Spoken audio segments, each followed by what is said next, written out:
What is up, everybody? Welcome back to the Diehard MMA podcast. It's your boy Clint, and we are here talking UFC Fight Island. How's everybody doing today? We are back in the chair. It is Monday one more time, and better than anything, we have not one fight this week. We have two fights this week. That's right. We've got a doubleheader Wednesday and Saturday. This is going to be one of the best weeks we've had in a long time, simply because we've got that extra degenerate action opportunities to make some money and watch our very favorite sport. How is everybody doing today? We've got Boxing Dave, first one in the chat. Thank you very much for hanging out, my friend Chip9. We've got Rexley, Mark, Unkelford, Jack Good Willie. We've got Parker Soulless, 277 Devik, Nick. We've got Smith's MMA Betting.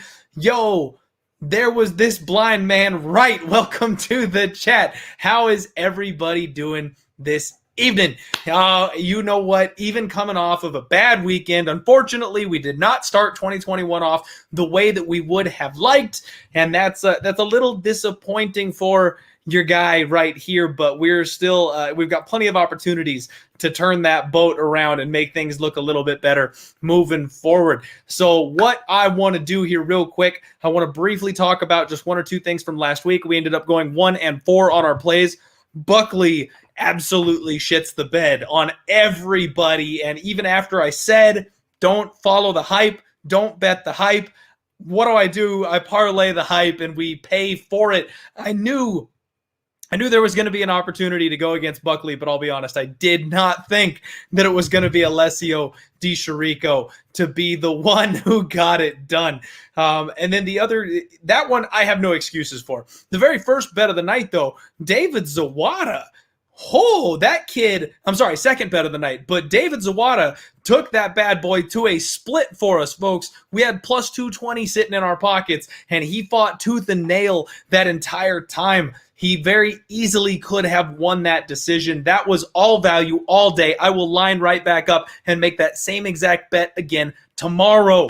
The under in Lingo and Kilburn, same exact situation. That one should have cashed in round one. I have no idea what Kilburn is made of, but apparently the first lesson we learned in 2020 is when Kilburn fights, don't expect an under. That guy's head is made out of sheer granite. So we'll not be betting unders in Kilburn fights from now on. And then the other under that we had was the Condit Brown fight. That one had tons of opportunities to go under. Matt gassed out in the second round. I thought Condit getting on his back, he was going to be able to take a submission and get him out of there. There was plenty of chances there too. Again, a bet that I wouldn't consider a bad bet in my opinion. The only bad bet was Buckley.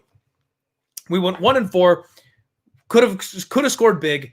Didn't bet Jing Liang. That's the one. That's the one right there. I talked about Zawada and I talked about Jing Liang, and I pulled the trigger on Zawada, but not Jing Liang. And of course, the gods of gambling make me pay for that kind of a mistake. So that was frustrating. But you know what?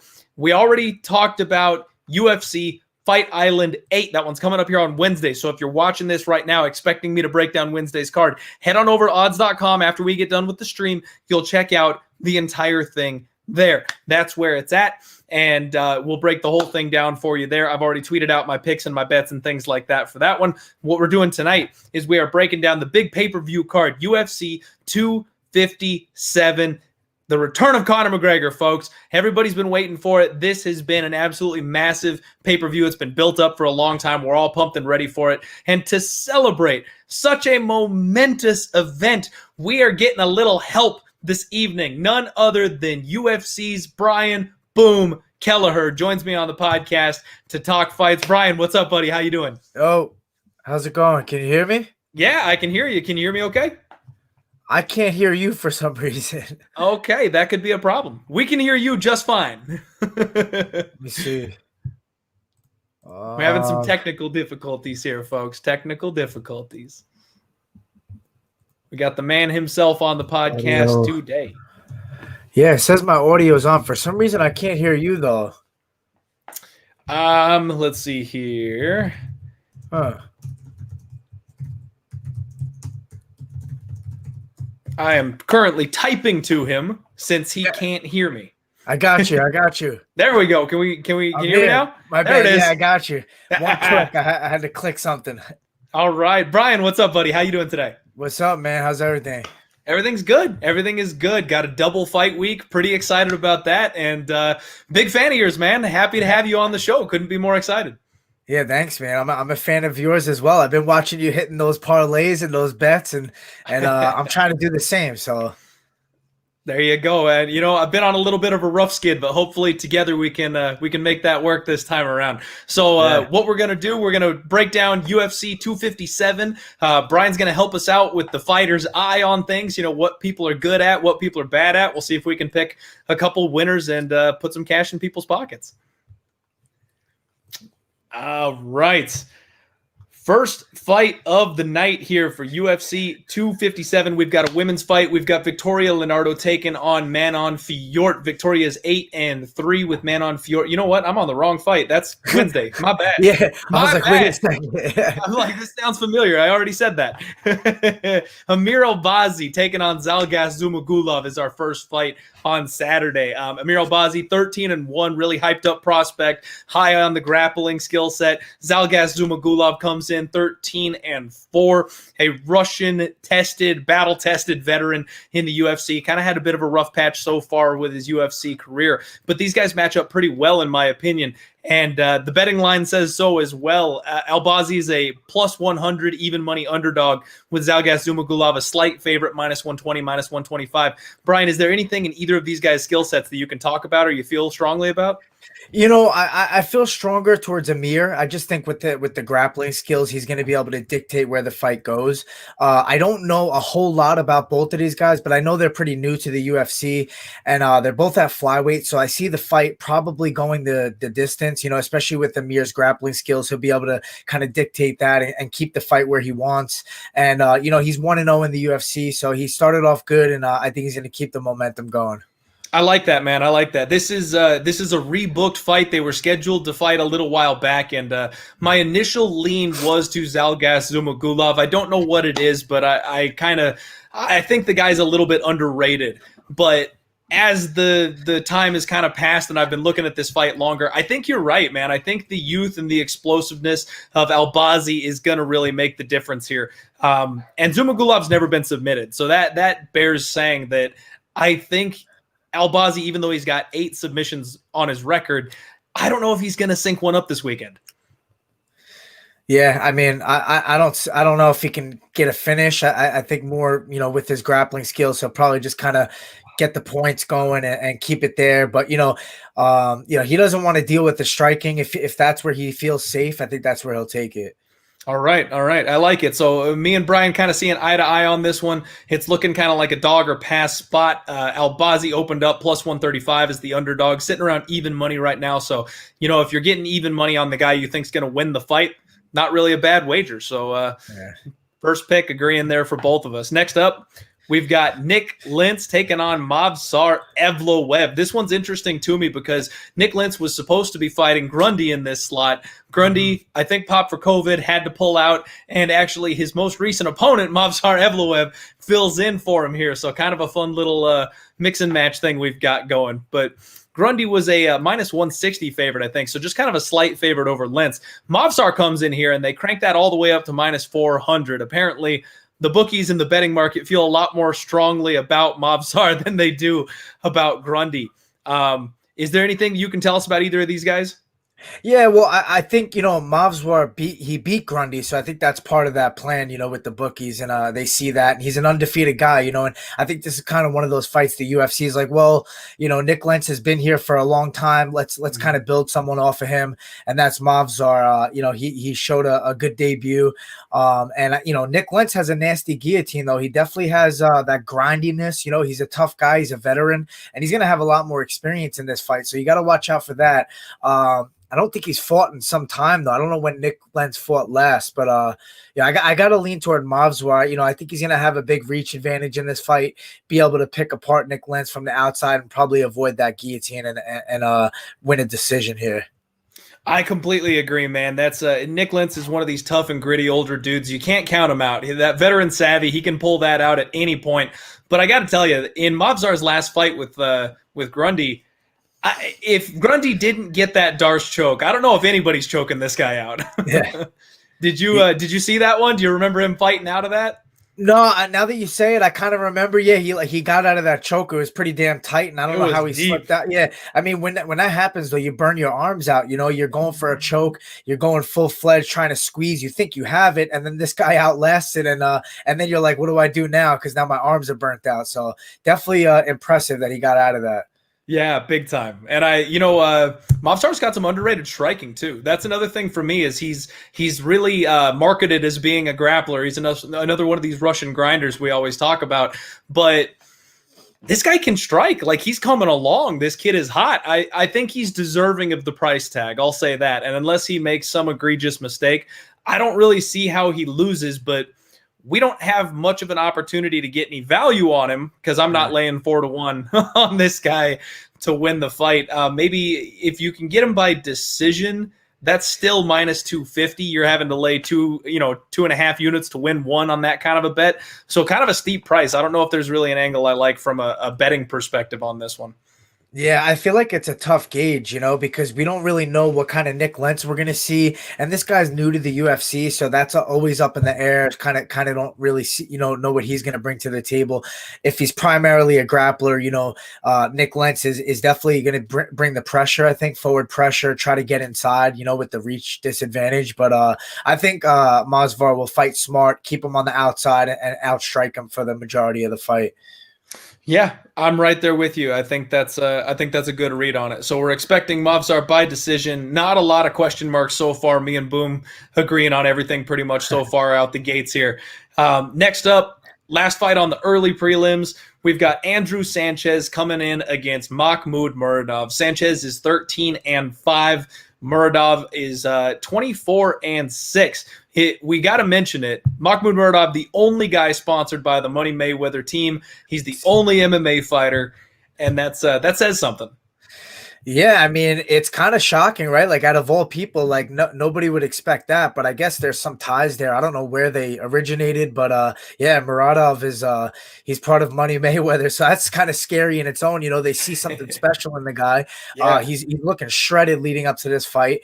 Andrew Sanchez is definitely the veteran. He's faced more competition, and I think he's kind of underrated a little bit. He's coming off a win, right, in his last fight. But it's been a little bit since he fought. I think Muradov's definitely gonna come in and have a lot more power on the feet. Sanchez probably gonna have a little bit more advantage, in the grappling realm of things. But you never know, because Sanchez, he has power too. He won his last fight by KO, TKO. So that you got to watch out for him on the feet as well. But I just don't see Sanchez getting this one done. I see Muradov coming out the victor. I think it'll be a finish too within the distance. Nice. Boom. I like that call. So I'm right there with you. I do think that Sanchez is slightly underrated. This guy, he's real meat and potatoes. You know what I mean? He keeps a high boxing guard, physically strong, good wrestling, sharp jab, but he kind of gets into brawls and he relies on his gas tank. If he can't muscle up his opponents against the fence and control long periods of time, that's when he really seems to get outclassed. You know what I mean? The guys he's lost to, like Marvin Vettori, but he's coming off that big knockout. He's got the wind in his sails right now off of that. I think Mahmoud Muradov I think he's next level. I think he's got a higher talent ceiling. And I think that he's going to show up and really impress some people here. What shocks me in this spot is the bookies actually opened Muradov as a plus 155 underdog. And I'm floored by that. I bet a 2-unit bet on Mahmoud Muradov. I got him at minus 140 myself. That's about where he's sitting right now. I think he gets it done. I think he gets the win. And I would not hate that knockout prop sprinkle like you were mentioning. Yeah, I mean, and I definitely think the younger, hungrier guy coming in there, he hasn't faced much damage in his career, obviously, as of yet. And I think seeing his fights previously, he's definitely very dangerous, very aggressive, and I feel like that's going to be a little bit too much. I agree. I absolutely agree. I think he's got more tools too. He mixes it up better than Andrew Sanchez does. Yeah, I mean, Sanchez has that decision with Vettori. I mean, that says a lot now looking at what Vettori has done with his career. You could look at that, but I just don't see him getting it done in this one. I agree. And, he did go to Vettori, which I'm high on Vettori. Anybody that hangs in there with Vettori gets bonus points from me. But at the same time, it was pretty one-sided. I rewatched that one leading up to this one, and he was not competitive in that fight. Yeah. All right. So I want to give a shout out one more time. My distinguished guest, Brian Boom Kelleher, joining us on the show today. This is odds.com. Everybody make sure you smash that like button down below. It is 6:45 p.m. Eastern time right now, and I do want to give a shout out to my boys. Odds.com, they're going to do the Propping You Up show here in just about a half hour or so. They'll be going live. We're going to overlap just a little bit because of the craziness of this week. So as soon as we're done here, make sure you hop over and support them as well. They'll be doing that. And share the show. Make sure everybody gets a little bit of me and Brian working together here. Let's go. We got a light heavyweight fight coming up. This should be a fun one. Khalil Rountree taking on Marcin Prachnio. Khalil is 9-4. Prachnio is 13-5. Khalil, a big, tall powerhouse of a man, really working on that Muay Thai. A buddy of mine, Rockstar Z, shout out to my guy, calls him Tylil, which I think that's a pretty awesome nickname. He's a bit of a fish out of water grappling, though. When you put this guy on his back, he doesn't seem to do quite as well. I like to say he's a good hammer and a really bad nail. You know what I mean? He just can't take it when you flip the script on him. Marcin Prachnio, however, seems like almost like the UFC's kind of serving Khalil up a little something here. He's 0-3 in the UFC, all 3 by knockout. I kind of feel like the script is written on this one. Boom, what do you think? Yeah, I mean, and Khalil's also coming off a knockout himself. I think the UFC sometimes does that too. They kind of match up 2 guys facing knockout losses and kind of see how they can rebound. Khalil's definitely, I know he went to Thailand working on his Muay Thai for a while, and we saw that elbow he had landed that one time. That was nasty knockout. But then, he lost in his last fight. So you got to kind of gauge where his mentality is at. How's he feeling? But I like what you said, when he's the nail, he feels great. He's doing awesome, but like when someone else is the hammer and they're, putting him on his back or he's not doing so well, I think he starts to fade in these fights. His cardio starts to go down and down. So, we'll see as the fight goes on. I'll kind of get a better gauge on it, but I think Khalil's going to just have a little bit more power, do a little bit better on the feet. And I think he's just a little more dangerous there too. So I'm going with Khalil. I think he'll get the job. I think he might get a TKO here. I'm right there with you again. With these big chalky favorites, it's hard to disagree. You know what I mean? He's sitting about -330. So you're going to have to lay, $330 to win 100 here in this spot. And again, that's just a tough order to ask for. The way I would maybe look at this one would be kind of more of a total. They've got the over and under set at 1.5 on this one. Under's -145. With what we've seen from Prachnio, if you're betting on Khalil, you might as well bet him to get it done early and just take that under instead of eating all that chalk. Yeah, is that under 2.5 rounds or is it 1.5? Only 1.5, unfortunately. Which gets sketchy. Yeah, I know. That end of that first round, you're like, come on, man, something's got to happen here. Oh, dude, there's nothing worse than holding a 1.5 in your pocket and then having round 2 start. You're sitting there like this because you got 2.5 minutes for somebody to hit the canvas. Yeah, the 1.5 scare me. I like the 1.5s with 2 guys that are like wild men. You know what I mean? Like 2 guys that are just going to get reckless right off the jump, which is kind of hard to find. A lot of guys feel it out. So I don't know, but this one, I mean, it's 2 big guys. You know what I mean? So I think there's high chances that it's under 1.5. Yeah, and that's where we got to remember the weight classes, right? And Khalil Rountree is not a small 205er. He is a huge human being. Yeah, he's a big guy. Definitely has that power. And if he's working on Muay Thai, I think he's rested enough from losing his last fight, and I think he'll come back strong. I like it. All right. So moving this thing right along. We're keeping a little bit of a brisker pace this evening, folks, to make sure we don't take up too much of Brian's time. And like I said, we don't want to step on the toes of the other show later this evening. Plus, a lot of these fights, big favorites, they're a lot easier to break down when you're dealing with big favorites. There's not as much to talk about in those spots. Women's bantamweight fight, a spot that's really intriguing to me here. Julianna Pena coming back, 10-4, taking on Sara McMann, who is 12-5. Now, both these women are grapplers. This is a grinder versus grinder type of setup here, and it looks to me, again, almost like a spot where the UFC is trying to get Pena a name. Sara McMann, she looked excellent in her last fight out. But we have a rule here on the podcast, Boom, is that you don't bet fighters who are 40 or older unless you've got a damn good reason to do it. And Sara McMann is 40 years old. She looked great her last time out, but man, nobody wins that battle with Father Time. You know what I mean? Eventually that day comes where you just kind of start to ebb off a little bit. And I'm wondering when that's going to come for Sara McMann. How do you feel about this fight? Yeah, I mean, I feel like she still has it. You know, I know she's older, she's like, what, 40 years old. You know, Pena's coming off that loss to Joanne Randomly, and, you know, she got submitted, which was a kind of a surprise because she was known to be the better grappler. But in this fight, I feel like I could see McMann pulling it off just because she might have that strength advantage where if it does end up grappling versus grappling, you know, she might be able to outposition her, just kind of keep her where she wants and not really get submitted or get caught in anything. And I can kind of see that going out throughout the you know, the duration of the fight. But I do think Pena has a little bit more on the feet. I think she's a little bit more dangerous, a little bit more aggressive on the feet. But McMahon's kind of fighting smart. You know, I don't think she likes to get hit really. She's kind of older, like we said, on the tail end of her career. You don't want to take too much damage. You can kind of tell in her fights that she really wants to enforce grappling. But she's strong, you know, and I could see the strength being a big factor in this fight. You know, and that's a great call out, man. That was something that Pena really struggled with against GDR. And honestly, she looked out of sorts in that fight, man. We're used to Pena being this dominating wrestler, and she had nothing for Germaine. And I think a lot of that was like you're saying, as a strength advantage. And we know how damn strong Sara McMann is. It seems like, you know, from a couch perspective over here, maybe you can tell me differently, but when fighters age, it seems like the strength and the power is kind of the last thing to go. Yeah, it's definitely, you know, speed is something you see go a little bit quicker. I feel like strength and power still can be held on to for quite some time, especially with heavyweights, you know.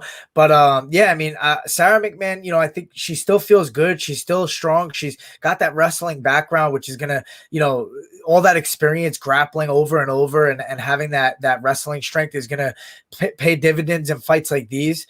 And I could see it being a big factor, you know, especially with Julianna Pena, that, you know, getting upset in the grappling realm in her last fight.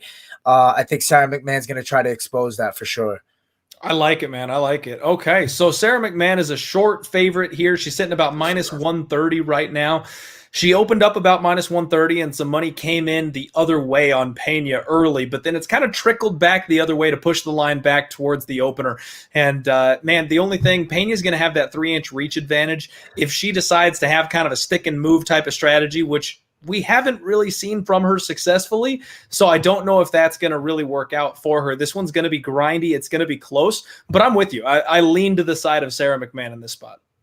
Yeah, kind of a hard fight to bet, right? I'm not really like 100% confident in it. You don't really know what Sara McMann's going to show up or how the fight's going to play out, because I could see that. You know, I could see Julianna Pena kind of outpointing her and trying to just keep it on the feet and pepper her and just use that jab to keep her on the outside. Yeah. And you know what? This one might be a good one to watch on the scales. We always, I do a show every single Friday, watch the weigh-ins and kind of relay what I see to everybody. And especially getting up there in age, if she has a bad weight cut, that might be an opportunity for us to duck the other direction. But if she comes in looking, you know, sharp and on point, everybody wishing they could look like her at 40 years old, then, you know, lay the hammer down, go ahead, take the shot. There's so much to look into, right, man? It's crazy. Like you watch the weigh-ins, you're like, how are they feeling? How are they looking, right? And it makes me think about Max Holloway, because so many people were like, oh, he don't look good. He looks like he's at a rough weight cut. And then the guy puts on a performance like that. You're like, oh, all right. Yeah, dude, it's crazy. That's where, you know, one of my things, I feel like, not to pat myself on the back or anything, I feel like I've got kind of a sharp eye for the weigh-ins. Yeah. And Jose Aldo gets me every damn time. That guy turns back the clock. He looks like death on the scales. Yeah. And then shows up and just outperforms everything. Like, I've lost so much money trying to bet against Jose Aldo. It's sickening. And it's because I already lean against him, and then he looks awful on the scales. So it's like reinforcing the fact I think he's going to lose. And then it just goes the opposite direction. It's amazing, man, how he's revived his career, right? Yeah, it's nuts. That guy keeps turning back the clock. And I think of him as like a 40-year-old man, but it's weird that he's still in his 30s. He's been around just forever. Oh yeah, it seems like he's so far gone. You know what I mean? Like he's been around. He's had so many fights. He's been in the UFC for so long, all the way back to WEC. It's crazy, man. You know what though? I'm happy. I'm happy for him, for especially from a fan perspective. When the fan favorite type of guys like him stick around and they have some wins and they get to keep on cashing checks and putting on performances, it's makes you feel good. Yeah, it's cool to see for sure. For sure. All right, everybody. We've got 196 live viewers hanging out with us today. Thank you all so much for spending your Monday evenings here with us, and happy Martin Luther King Day to everybody out there. We're about to wrap up the preliminary card, UFC 257, right here with my man Brian Boom Kelleher. Next up, we've got Brad Tavares taking on Antonio Carlos Jr. And this is a fight that, man, I can't make heads or tails of. Brad Tavares, 17-7, seems to kind of filled into that gatekeeper role, can't quite get that next step up in his competition, but he's incredibly dangerous. I mean, nice volume of strikes, kind of sitting on his punches a little bit more lately, coming off a nice knockout win before his last little skid, obviously. But he's training with Punahele Soriano, who just had that excellent fight on Saturday. He's training with Francis Ngannou. Very effective from range, likes to bully people up against the cage. 77% takedown defense and never been submitted, taking on the black belt Antonio Carlos Jr. What can you tell us about this one, Boom? Yeah, I mean, never been submitted's big in this fight, right? Because we know Shoeface, which I love his nickname, he's gonna be trying to take this fight to the ground, and I think it's gonna come down to the wrestling. Like, can he take a guy like Brad Tavares down? He's a strong guy, big guy, and I don't think he's an easy guy to take down, and he's very dangerous on the feet. I think Shoeface is his striking's a little bit underrated, but I know Brad Tavares is gonna have an edge there for sure. It's really a matter of can Antonio Carlos Jr. get the fight to the ground? If he can, I could see him pulling off a submission. He's very tricky down there. He's got crazy leg locks and sweeps and stuff like that, and he'll throw up some wild stuff. So I could see him latching onto something on the ground, but I just don't see him being able to get him down and control him, and therefore I lead towards Tavares being able to get a decision. I don't think he's going to put away Antonio Carlos Jr., but I think he'll outstrike him and get the decision win. To everybody listening, I swear to you that we didn't script this or talk about our fight picks before, but I couldn't have said it better, man. I feel like Uriah Hall kind of wrote the book on how to beat Antonio Carlos Jr. Stay safe, make sure you protect your neck, and then just grind this guy, and that's exactly what Brad Tavares is capable of here. I don't want to dismiss ACJ because he's a beast, but I see this thing playing out, a little closely.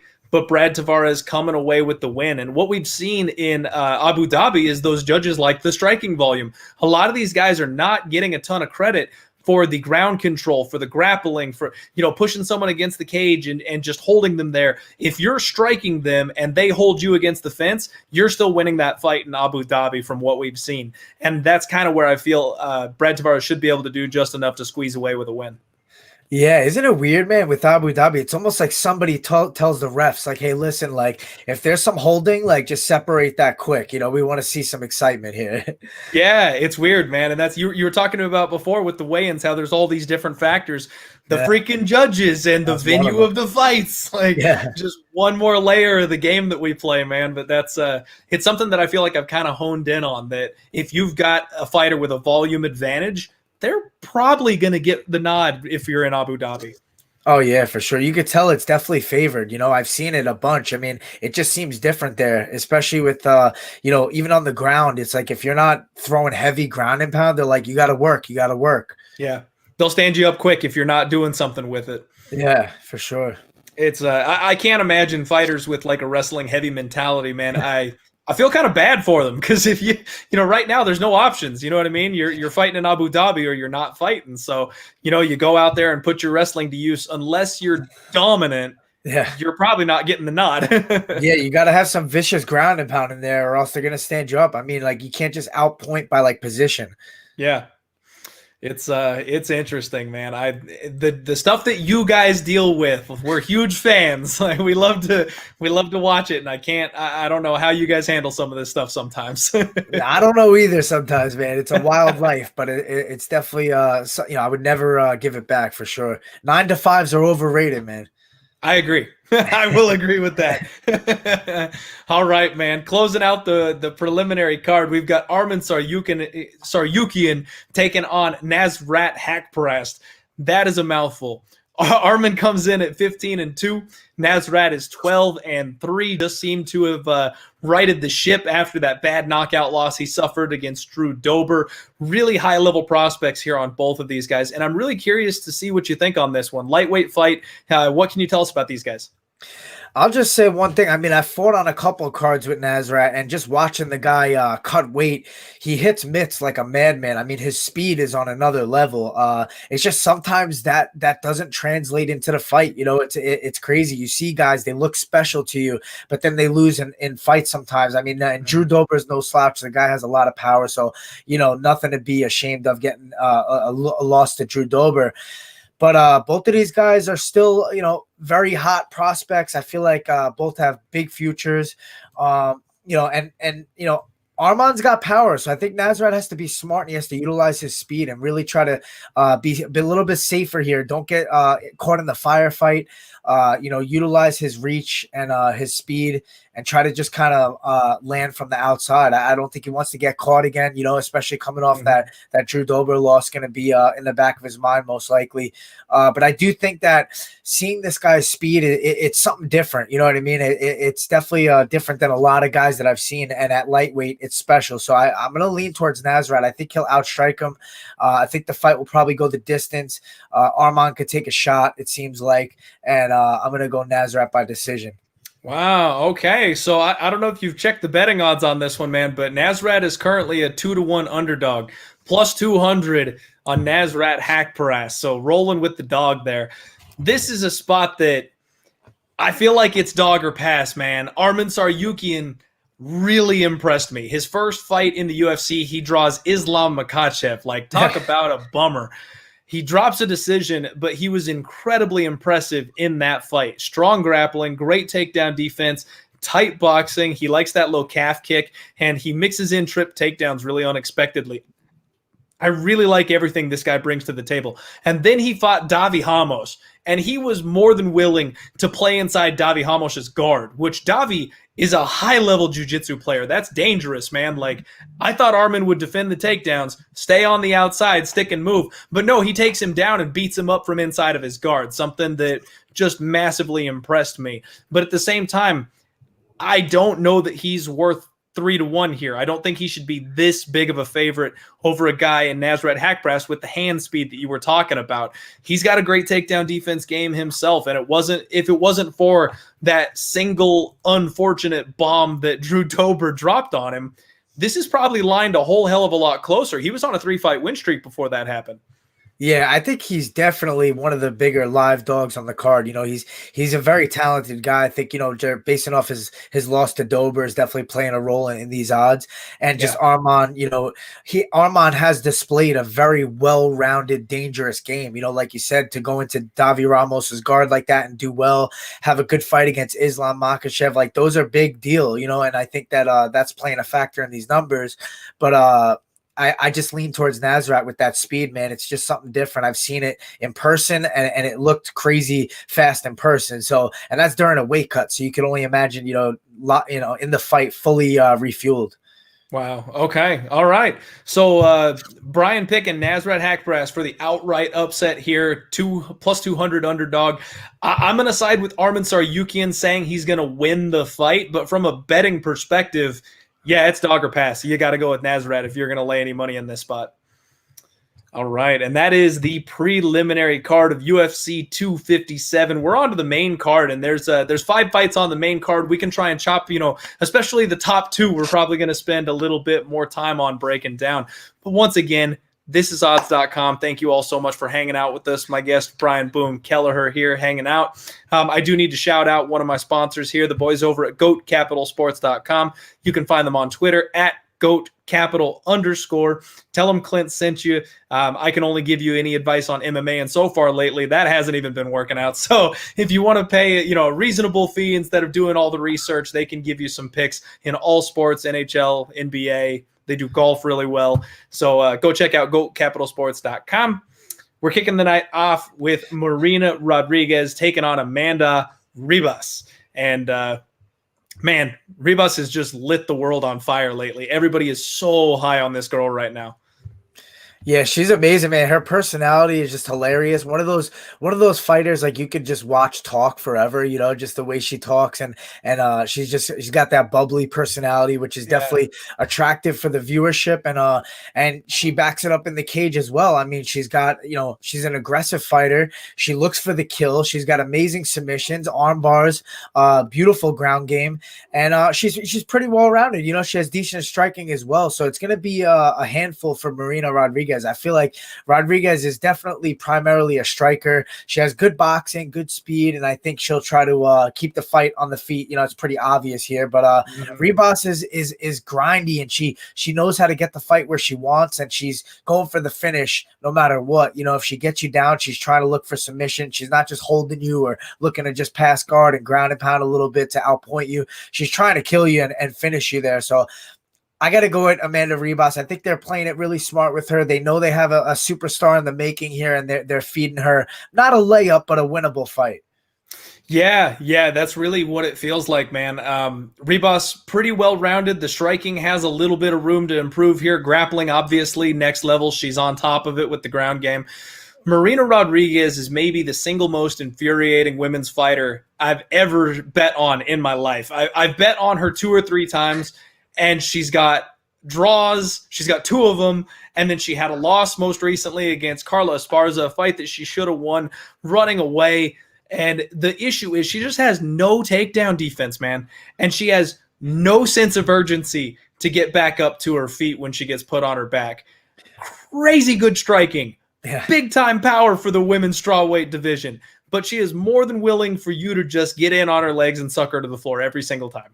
She's scrappy, man. She's almost, you know what she reminds me of is like a lower level Joanna Jędrzejczyk is like her style of striking. You know, she's gritty, fast, great kickboxing. She could take shots, but she doesn't have that takedown defense, like you said. And sometimes when people get exposed like that, other fighters take advantage of that and they notice like, okay, it looks a lot easier to fight this person just taking them down. They have no urgency to get up, and they don't have submissions off their back, so you don't have to worry about anything down there.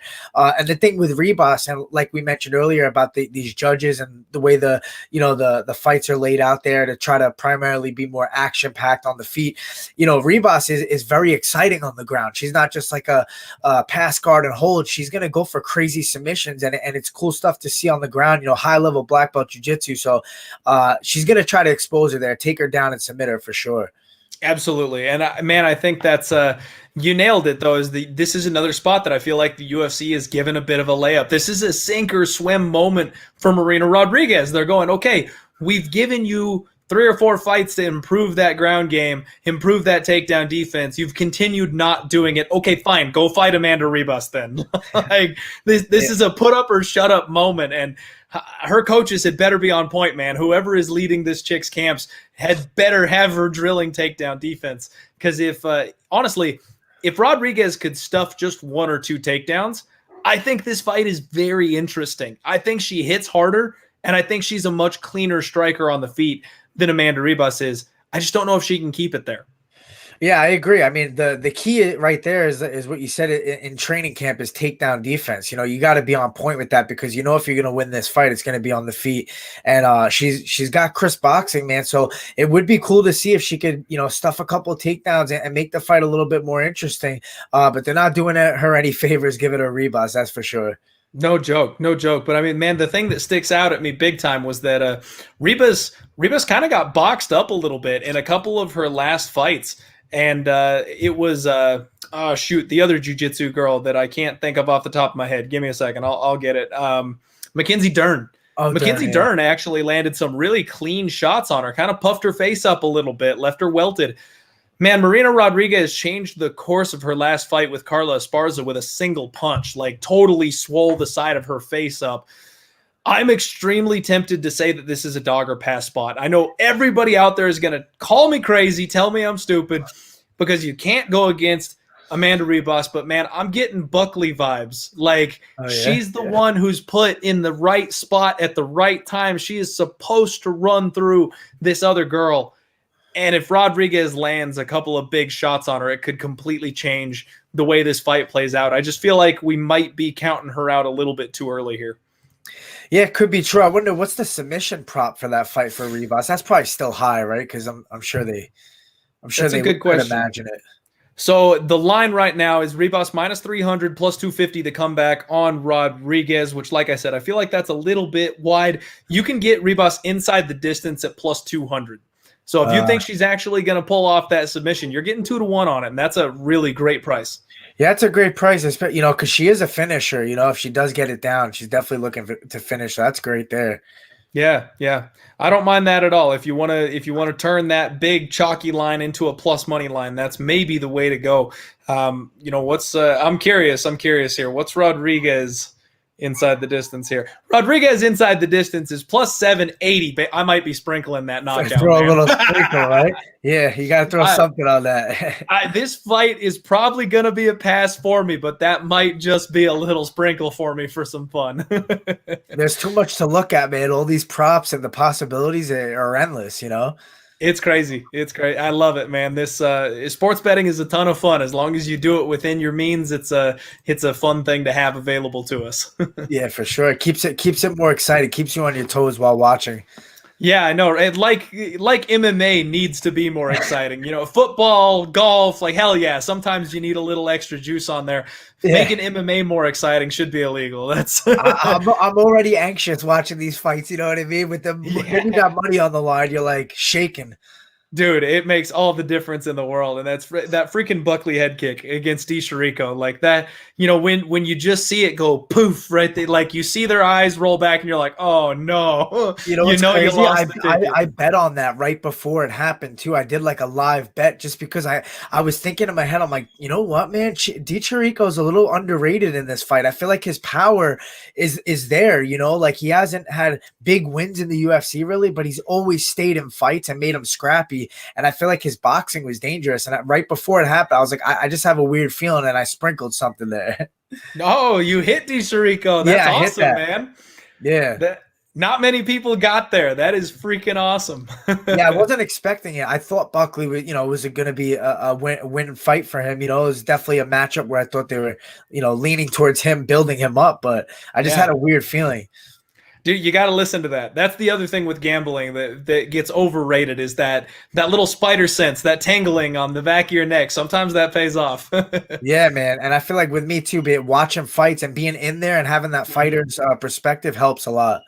I'll bet it really does. And that's why we're so glad to have you on the show. It's hard to find fighters that can both have that experience and then also communicate it. I've had a couple fighter guests, and it's been a little rough sometimes because they're not quite sure how to relay that. So I love your takes on this kind of stuff, and it's super useful information for the listeners and the viewers that are going to use this stuff to plug some bets in a little bit later this week. Awesome, man. No, I appreciate you having me. Hell yeah, man. So, all right, we're winding this thing down. We got the good stuff coming up here. Lightweight fight, Matt the Steamroller Frevola, 8-1-1, taking on Ottman Azaitar, who is 13-0, undefeated. Matt Frevola, big grappling advantage here, or at least you would think so. He's a big-time wrestler, but he also likes to strike. This guy's got big, heavy hands. He throws these big winging hooks to kind of corral his opponents into the cage. And then once he's got their backs up against the fence, that's when he decides to duck and change levels. He's only got one loss on his record, and that's a bad KO from Marco Polo Reyes, where he got clipped in a fight because of those big winging hooks. He finally ran into somebody who could take advantage of it.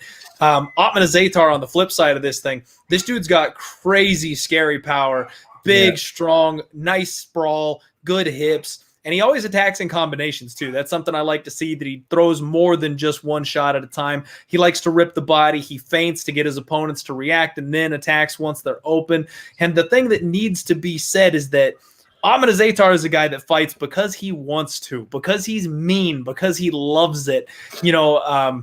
He comes from money. He's got a very wealthy background. He's got connections. You know what I mean? But he chooses to step in to the cage and do this blood sport for fun. And to me, that's that extra level of crazy that I like when I'm looking at maybe betting on a fighter. How do you feel about these two guys, Boom? Yeah, I agree with that too. Whenever I see a fighter that's like, even like a Conor McGregor, you have so much money, you're so rich, Khabib, like you don't have to do this anymore, but they still do it for the love of the game. And that's a dangerous fighter right there. And Ottman has a lot of power, like you said. And I'm just worried about Frevola's style. He's one of those guys that I think gets reckless in there. And he is dangerous. He's good at mixing it up, really good at striking to takedowns and chain wrestling and making you tired. And if he can do that to you, he could really run away with the fight. But I just think, Ottman's power is going to be something to deal with in there. If Frevola gets reckless and gets caught, it's going to be a different kind of power that he's felt before. We haven't seen much of Ottman on the ground or how he deals with, being underneath somebody. I would like to see that just to see how he deals with it, if he can get back up to his feet and still have that kind of power, because that's what you want to see to really see if a guy is durable and how he deals with adversity. That's definitely a big thing. So I just feel like in this fight, Frevola is going to fight the way he always fights. He's going to get reckless. He's going to go into the danger zone and he's going to get caught with something big. I could see him getting wobbled and Ottman, following up and finishing the fight with a KO or TKO. Man, once again, I'm sorry. I completely agree. I've been waiting on this spot. Ottman Azaitar is a guy that I bet on a couple of times already, and we faded him. We bet on him against Kama Worthy his last time out. Everybody was so high. Everyone was so high on Kama Worthy after his big upset win that it made that line super playable for us, and I've been waiting for his next opponent. I like Matt Frevola. I love what this guy brings to the table. I love his grinding style. I love that he's tough and he hits hard, but he's just too open to getting countered.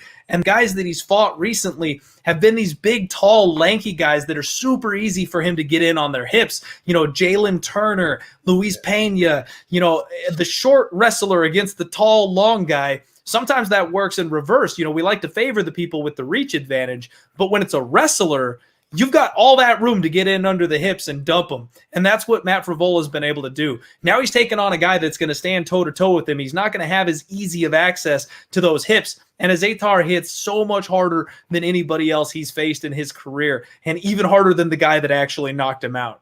So I'm on a Ottman Azaitar here, and I was hoping, I saw the market kind of moving towards Matt Frevola, and that's the reason I haven't actually bet it yet. But it seems like the line is starting to flip back the other way. The Azaitar money is coming in. He's sitting around minus 155, minus 160, and I'm planning on pouncing. This is going to be a bet that I make. I like Ottman Azaitar here, and I'm considering doing a 2-unit bet on it, going a little bigger on it. Yeah, I wonder what's the inside the distance on this, because I feel like this fight won't go the distance. I think both guys pretty aggressive. Even if Frevola starts to grind him out and take him down, he looks for ground and pound and tries to finish you there as well. So it's either a knockout or I think Frevola could kind of do damage on the ground if he starts to tire him out.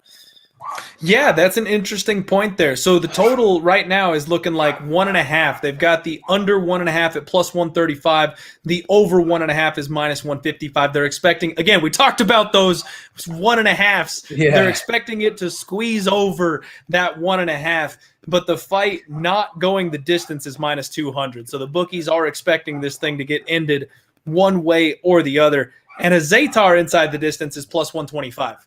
So that's where if you don't want to. Yeah. If you don't want to lay that chalk, maybe take a shot on the plus 125 for Azaitar inside the distance.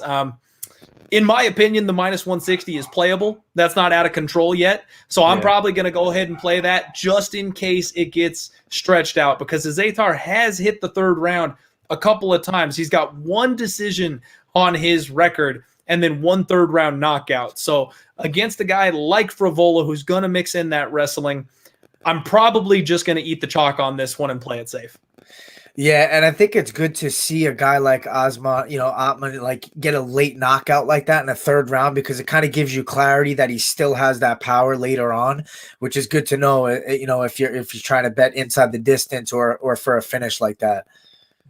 Yeah, I absolutely agree. And actually, that's kind of what happened in that fight. Obviously, it wasn't quite UFC level. It wasn't UFC caliber, but his opponent did look to press him, look to push him, grind on him those first couple of rounds. There was a lot of wrestling and grappling going on. And then he showed up in the third round and he banked the guy's head off. So it gives me confidence that this guy carries his power late against this kind of an opponent. And seeing Frevola wobbled a couple times, seeing him knocked out the one time, and the way he swings, man, he doesn't seem to have a plan B. He loves those big hooks to move his opponent in where he wants them, and he doesn't change from that. So I feel like the counter opportunity is just going to be there, and Azaitar is going to clip him at some point. Yeah, I think that's just what it is Frevola's mentality is just go forward and attack. Like, he's not really looking to out technique you or outpoint you. He's looking for the kill, but he's always going forward and he's throwing big hooks and he's putting himself in vulnerable spots. Yeah, exactly. It's that high risk, high reward situation, which from a fan perspective, it's great. It's fun to watch. From a betting perspective, I don't really want to put my money on a guy that could run face first into a freight train. Yeah, I'm with you on that one.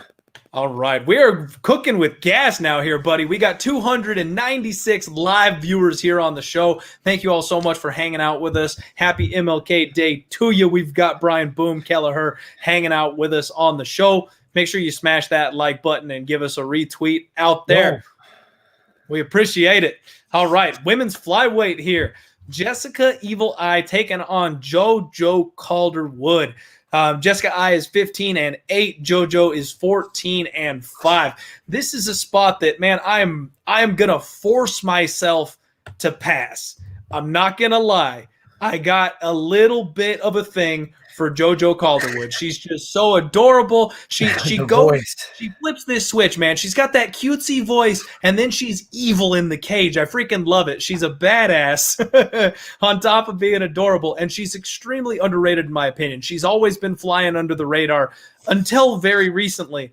I cashed a lot of bets with her, and I also got close to cashing a couple bets on her when she was a big, fat, juicy underdog. But now that she's kind of at that even money pick'em price, it's really hard to pick where she should go. And Jessica Eye, very similar story. She almost looked like she was on her way out of the UFC. And then she kind of reinvigorated herself, came back, got a win streak going, got the head kick heard around the world against Valentina Shevchenko, and has been kind of struggling a little bit to find herself ever since. This one really could go either way for me. I've got a slight lean to Joanne Calderwood because of the volume that she has, because, again, we talk about the volume, especially in Abu Dhabi, the pace she sets. I think that that's going to be the difference. But I think I might have a strength advantage, and that could cause some problems here. How are you feeling about this one? Yeah, I feel like it's the voice, man. It gets, people take it for granted. They're like, oh, she's soft. And then she goes in there and she's got that nasty Muay Thai and she's whipping kicks and punches at you. And I think her grappling's a little bit underrated, to be honest. I think in this fight, she can be smart and try to utilize a couple takedowns, especially when she starts to draw Jessica Eye into the striking game and then change levels on her, get her thinking, we're just going to strike, and then change levels, try to get the takedown. She has some good grappling exchanges in some of her fights, and she looks pretty high level there. So I could see her doing well there. I do think she's going to out volume her, and once Eye starts to fall behind in the fight, I feel she gets frustrated and she starts to slow down and get taking advantage of where her mentality, I feel like, starts to go a little bit.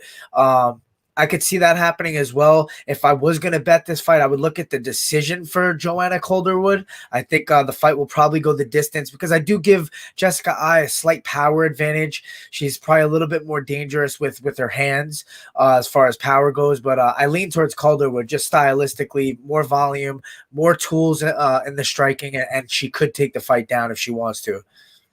I feel you there. And that's, what? I got to highlight this here. My boy Mark Unkefer giving some little tips out here. Apparently I has been working with the money team in Vegas, which, if you're going to improve some hands, that is a good place to be. So nice little heads up there, Mark. Thank you for that info, my friend. This one's too close to call for me. I'm going to say Joanne Calderwood. Like I said, I'm with you on the volume. I think she can mix in that underrated grappling. And a good point with Jessica Eye getting flustered. She absolutely does that. And when you get flustered in the fight, you just open yourselves up for more opportunities. You know what I mean? It sets you back further than just moving on forward. You know what I mean? You take that second to kind of chastise yourself and shake your head. Like, that lets the opponent know you're frustrated. That lets everybody know you're having a hard time, and it opens up a spot for them to take advantage of you even further. So I'm going to say JoJo gets the win, but I'm not planning on betting this fight.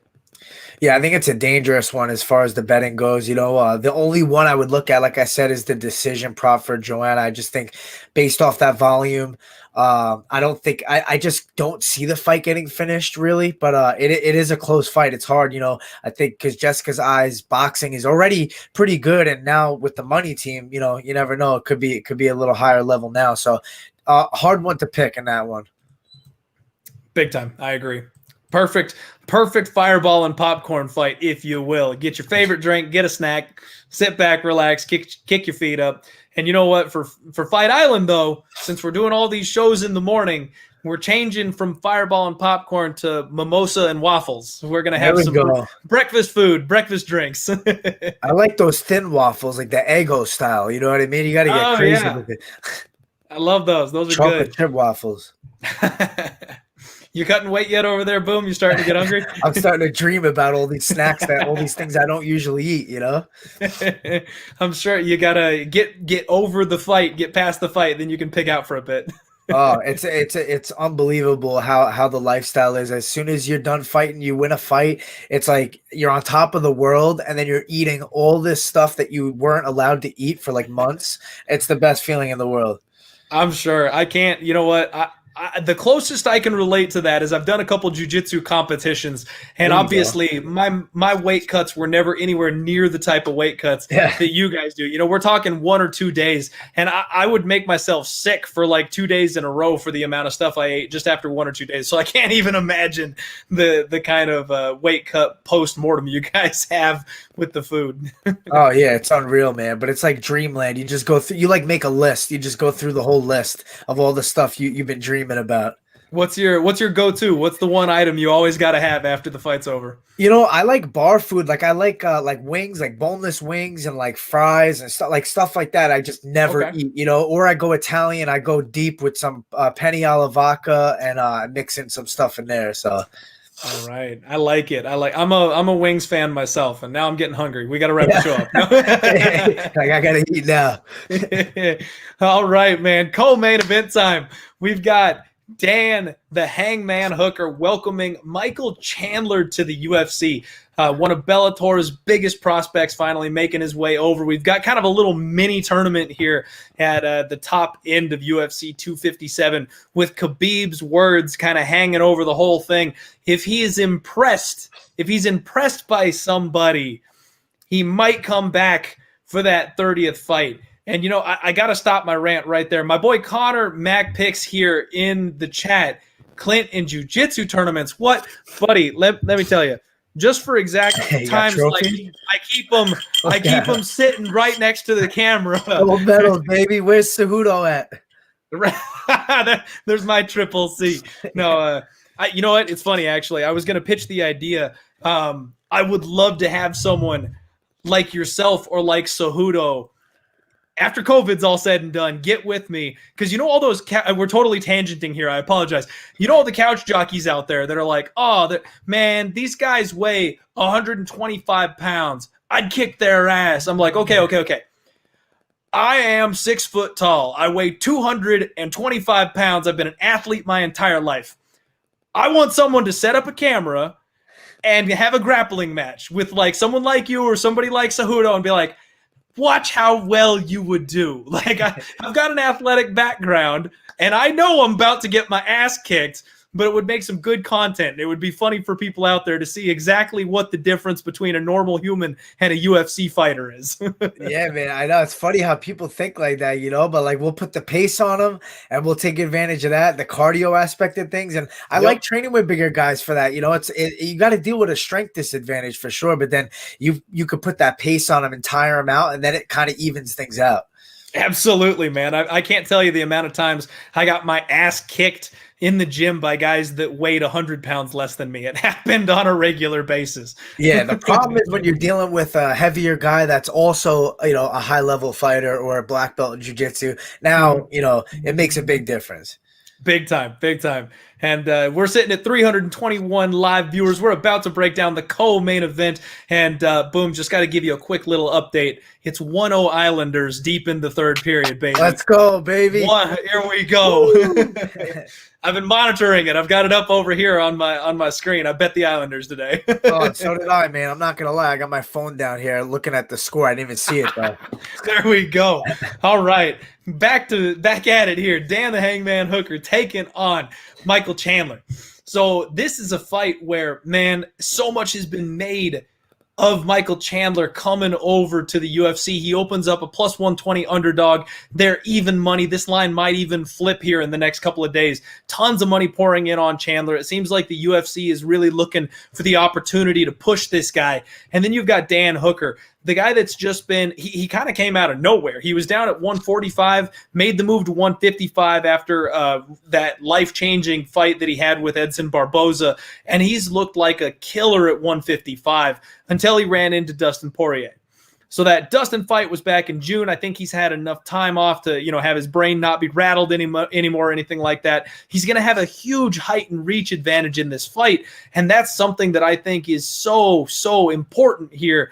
Dan knows how to use that height and reach. I think it's going to be a problem for Michael Chandler. I feel like Chandler is getting all this love from the machine. You know what I mean? They're pushing this guy. They're hyping him up. They're getting him ready to go. But Michael Chandler, he's been knocked out 3 times.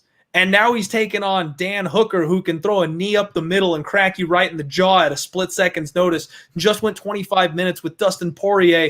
Didn't give an inch. Only been taken out by strikes 1 time against Edson Barboza when he took a spinning liver kick.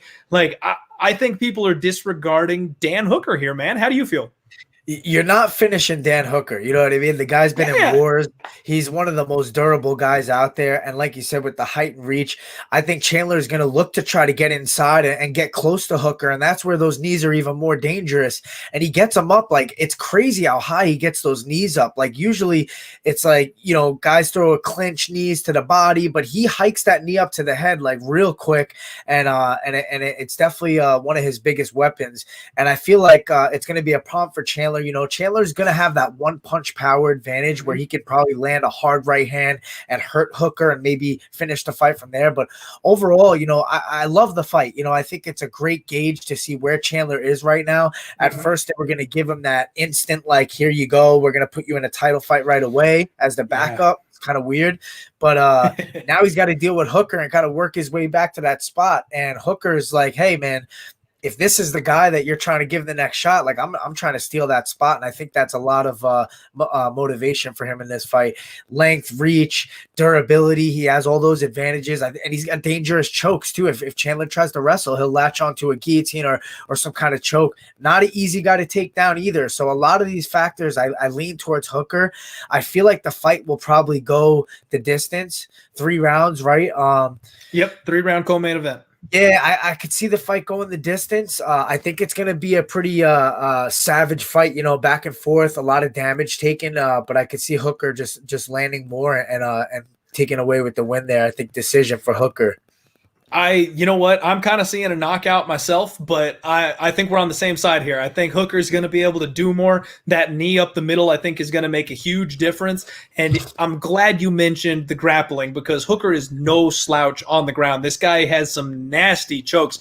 He's got 10 wins by knockout, 7 by submission. So we think of him as this striker. We think of him as this knockout artist. He's got damn near as many submissions as he does knockouts. So very, very much a dual threat. And if this thing hits the floor at any point, I can see him wrapping up Chandler's neck.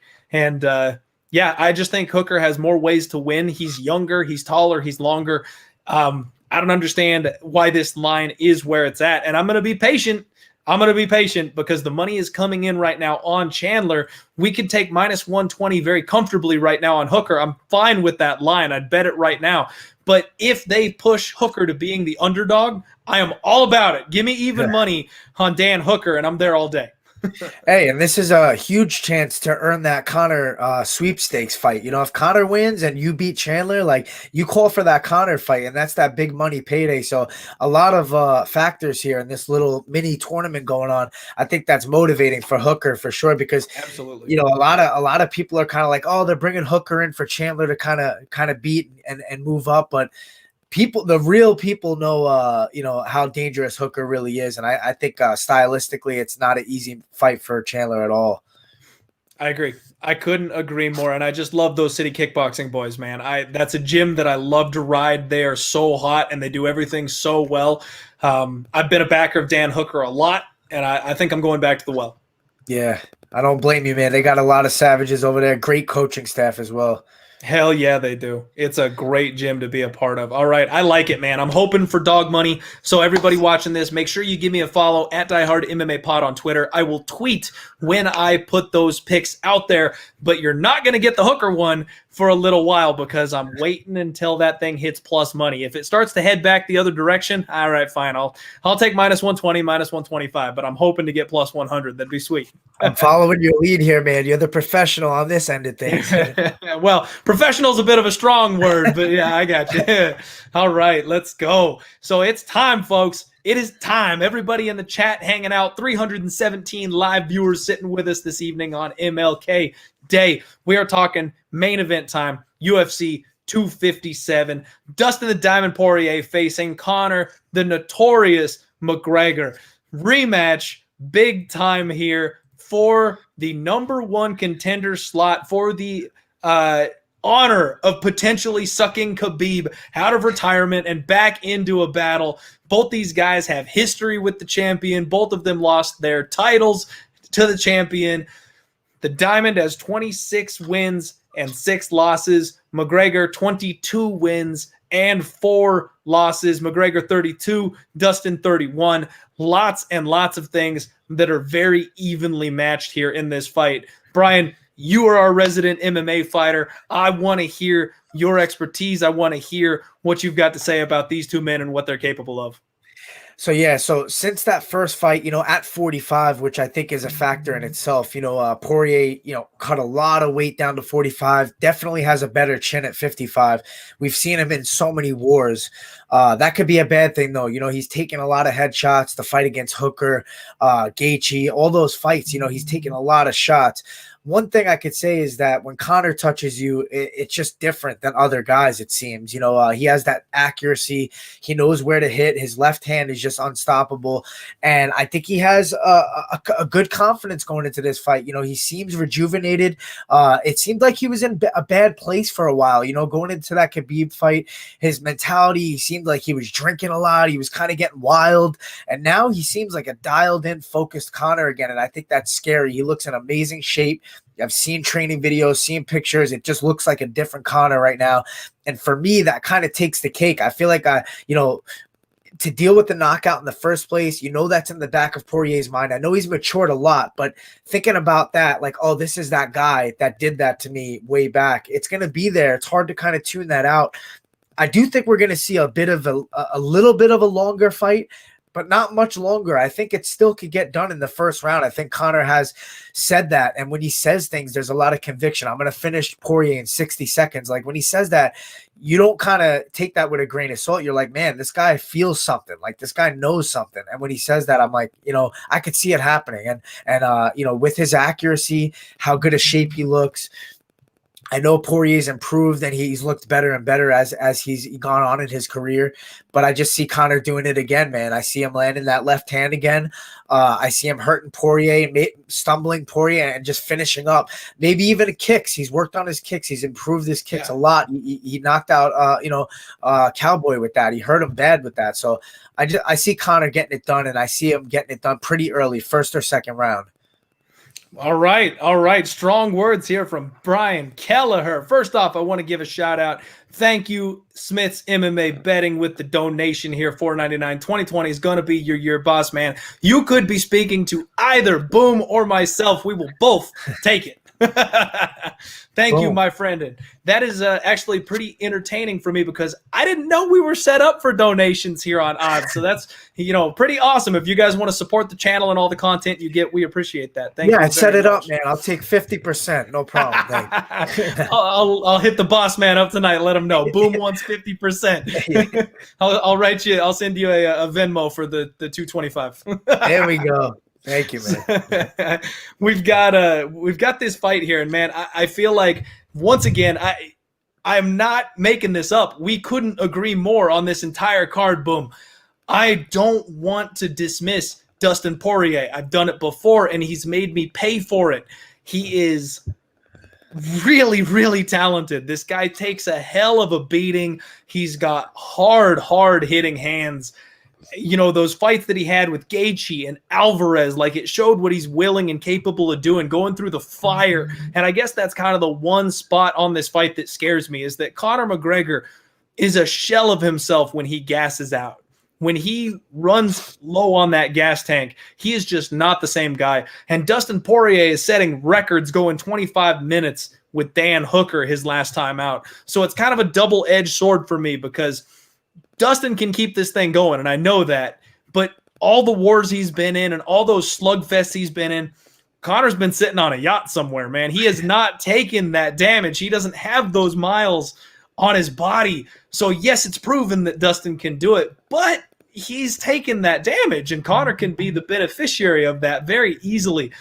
I don't think there's a man at 155 except maybe Justin Gaethje that hits harder than Conor McGregor. I'm kind of with you. I'm thinking Conor here, and I'm thinking Conor by knockout. Yeah, and you know what, man? I would love to see Dustin Poirier get it back, to be honest with you. I just don't see it here for some reason. I feel like Conor's he hits different than other guys. It's just the way that he puts that left hand on the chin, perfect accuracy. Also, how bad Conor wants that Khabib fight again. I think he's just dying for that rematch, and he wants to do something spectacular, especially with Khabib saying that. We don't know if that's true or not, but he said if he sees something crazy, maybe he'll come back for that. So Conor's like, listen, 60 seconds. Conor's going to come out the gate hot, I feel. It's hard to deal with that. You as fighters, sometimes we want to settle into a fight and kind of get a gauge and feel and stuff like that. And Conor's not that guy. He's going to come forward and look to land right away hard. And he even said that. And I believe him. I think he's going to get right in Poirier's face and throw something vicious and throw him off right away and probably hurt him early. I could see it, man. I absolutely could see it. So let's look at maybe some of the other options that are on here. So Conor is a minus 300 favorite. Once again, I just think the line is too wide. From a betting perspective, I think Conor wins this fight, but I've got a hard time laying 3-1 on him, especially against a championship caliber fighter like Dustin Poirier. You can get plus 250 on Dustin Poirier out there, and if you're going to look for a dog, talk about a proven guy that's going to fight for your money tooth and nail until the end. That's never a bad bet. So if we're looking, saying, hey, we think it's going to be Conor, we think it's going to be Conor by knockout, what we've got is Conor by knockout has been juiced all the way from minus 155 to minus 275. You're not really getting a price there because everybody thinks the same exact way. The totals here, though, we've got 1.5. It's minus 130 to the over, plus 100 to the under. So if you think that Dustin can hang in there just long enough to squeeze this thing over, minus 130 is not a bad price tag for that. How do you feel about that one? Yeah, what is that? Is that over how many rounds? So 1.5 rounds. Now, I have to preface this, depending on your book, 90% of books, that means the 2 minute and 30 second mark of the second round. 7.5 minutes is what that over is. Some books out there, though, they say that half round basically means the entire second round. So it's like you taking fight starts round 3 instead of saying over 1.5. So just make sure you check the rules of your books if you're betting on this one. But from what I understand, it's over 7 minutes and 30 seconds. Yeah, and you said that's minus 130 for that? Minus 130 to go over. Even money to go under. Okay, yeah. You know what? I think if I'm Poirier, I'm aware that Conor's going to come out the gate hot. And I think that Poirier is going to try to fight smart early, try to move, cover, good defense, very alert, maybe utilize those low calf kicks, try to slow Conor down a little bit with some leg kicks. maybe some push kicks, keep him away a little bit. Mhm. If that's the case, I don't think that's a bad bet. It's not crazy odds, -130 for over. Poirier has definitely proven time and time again his durability. He's gotten better and better, more and more dangerous. I could see that happening. For some reason, I feel like Conor is too dangerous to not land anything for the first 5 minutes of the fight, where he has Poirier kind of wobbled and hurt. Yeah, okay. I like that. And then now the nice thing about these 5-round main events is they give you all the alternate totals too. So the over 2.5 is +160 to the over and -185 to the under. So this is where things get interesting for me, because I like to turn these things on their head and go, okay, everyone thinks it's going to be a round 1 knockout. So we're getting all this juice on these overs. I would be tempted to play the over 1.5 and the over 2.5 and go, you know what? I'm laying the -130, and then we're free rolling the second one. If he squeezes over that over 2.5, you cash both tickets, and you've got a nice night sitting in your lap instead of just getting that one win. Or you break even if you just get somewhere in the middle on those two. How do you feel about the over 2.5? Yeah, I mean, that's not a smart that's not a bad idea right there. I like that. I haven't really done stuff like that, but yeah, that's what I'm saying. That's why you're the professional, man. Brian, I got to tell you, the fans would have loved it if you had said that would not have been a smart idea. If you're just like straight up stone faced, that would not be a smart idea. I'm like, I don't like it, Clint. I don't like it. The chat would have lost their shit. That would have been hilarious. I know. As I was saying, I'm like, wait, I'm saying it wrong. I do agree, but yeah, no, I think that's cool, man. Because like now you kind of set yourself up for maybe hitting both. Taking both risks there, but you never know, man. I think with Poirier, the second time around, he's definitely a different fighter than he was back then. Way different, way more mature, and being through those wars, it could be a bad thing, but it also could be a good thing. That's a lot of experience in there, and activity and stuff like that. He's been in the cage a lot more than Conor lately. That activity makes a big difference. Yeah, those are things that can go both ways. It could be damaging, or it can be a momentum thing where he has a lot of confidence and he's prepared both physically and mentally. So I'm not opposed to taking those two right there and just kind of seeing what happens and seeing if maybe Poirier can hang in there and start off really smart and keeping Conor at bay. And then as the fight goes on, maybe landing some damage of his own. And like we've seen, Conor fade. So you never know. Yeah, man. I think, honestly, I think I'm going to be playing the totals. I think I'm going to be playing the overs on this one. Looking at Dustin's last 5 or so fights, you got the round 2 knockout against Eddie Alvarez. Okay, like that's honestly the outlier here.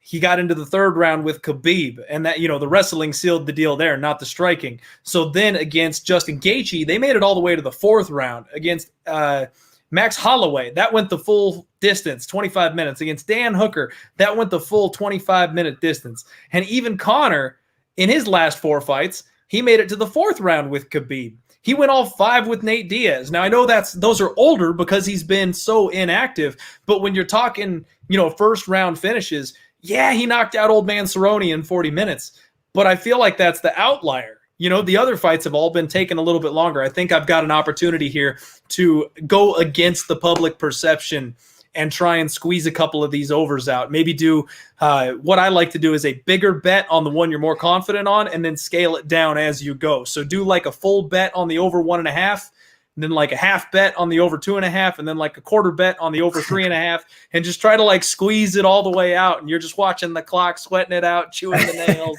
It makes that it at least evens out at worst, right? Exactly. It ends up being a very, very stressful, but very entertaining at the same time, especially when you got power punchers in the cage. Oh yeah, man, it's wild. Yeah, especially fighting is so unpredictable. You know what I mean? Like anything happens in this game, but there's a lot of numbers involved, and there's a lot of different styles and things to predict. So it gets tricky for sure.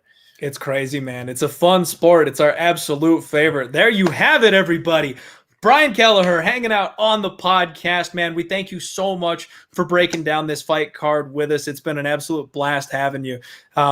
If there's somebody you want to shout out, if you've got sponsors, if you want to tell people where they can find you online, stuff like that, man, the floor is yours. Now's your moment.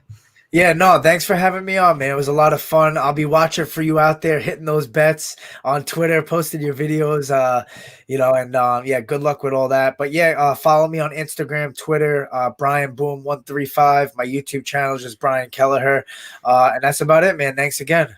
Yeah, man. And thank you so much. It's been an absolute blast. We would love to have you back sometime. And everybody in the chat, thank you for spending your Monday evenings with us. Make sure you go check out Propping You Up with the other boys here on Odds. They'll be breaking down the Wednesday card from a prop betting perspective. That should be highly entertaining.